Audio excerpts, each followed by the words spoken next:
Welcome to Worth the War. My name is Kimmy. The purpose of Worth the War is to provide resources to prepare people for healthy love and relationship. Whether you're a parent raising a child that you want to be better equipped for the culture at large, or you're someone who's recovering from an abusive relationship or a toxic relationship who's ready to re-enter with more healthy expectations and a chance at finding actual healthy love. Our goal is to spare hearts by helping people avoid abuse in all areas. Today's topic is short and sweet. We're going to look at one secret that will actually help you do two things. One of them is it will help you identify if your relationship is in the toxic spectrum. It will also give you a tool to use if you have a healthy relationship and there's relationship conflict so that you can actually resolve it in a productive way.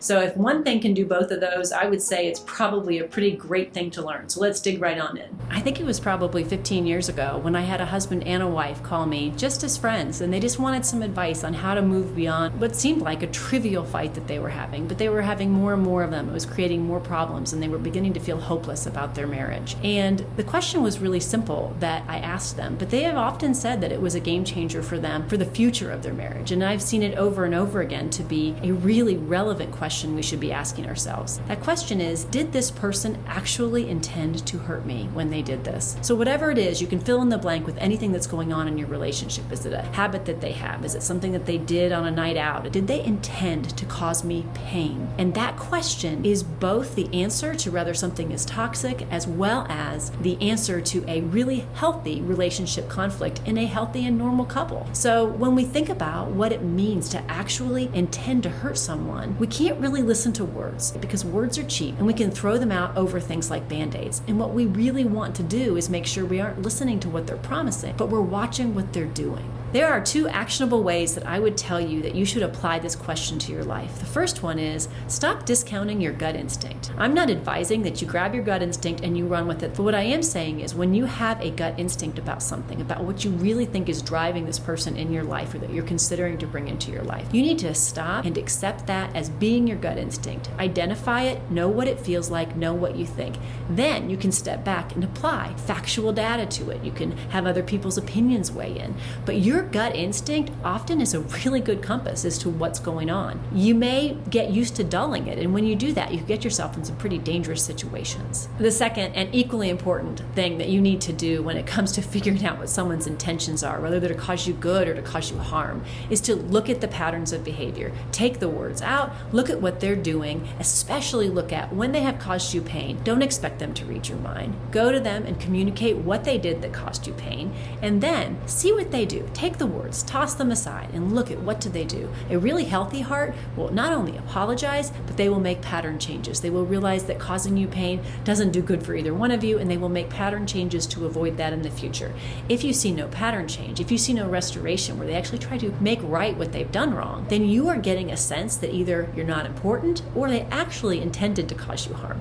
So you have to be able to identify these things relatively early on, but give them a time to play out and be wise enough not to let the words confuse what actually is happening to you. So when we remove the words and we look at the patterns and we start to identify what the actual intentions of the heart are, we get such a great source of information to know what kind of person that we are building a relationship with, or in some cases avoiding having a relationship with, before we put our hearts engaged so deeply that it's almost impossible for us to get them back out again. In the same way, this is actually a secret for conflict resolution in healthy relationships. Once you fully identify what their intentions are, you're going to have a lot more grace to be able to work through problems. When you see that they try to make pattern change, that they try to do things that will help restore the pain that's been caused in your relationship, and you do the same for them, it can be a game changer for a couple to realize he hurt me or she hurt me, but I know deep down that's the last thing that they would want to do. And once you develop that as a default in your relationship, you wouldn't believe how many small and petty arguments completely move to the wayside, and the issues that actually matter can be discussed in a way that you see the issues as the problem, not the relationship.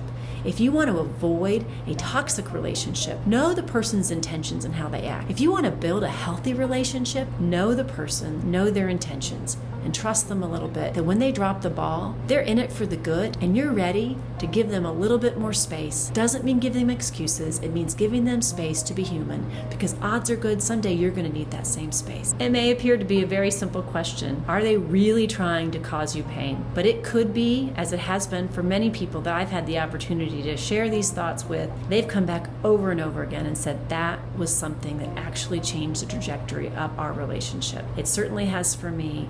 I think that it can make a change for you. I hope that you find it helpful. We really are about wanting to prepare people for healthy love and relationship and how to avoid abuse. And this piece of advice actually does both. I hope you have a great rest of your day. Thank you for taking the time to be here. We would love to have you on the journey. We are going to spare some hearts. It's going to be an uphill climb. We believe that culture today is making it harder, but we would love it if you would join us and help raise our voice just a little bit louder. I would be grateful if you would introduce yourself in the comments below. Introduce yourself to our community here as we grow. We've been able to develop communities on Instagram and Twitter and other places, but we really would love to have one here because we can go more in depth on topics and actually help one another in ways that maybe we can't in sound bites. Thanks again for being here, and hope to see you soon.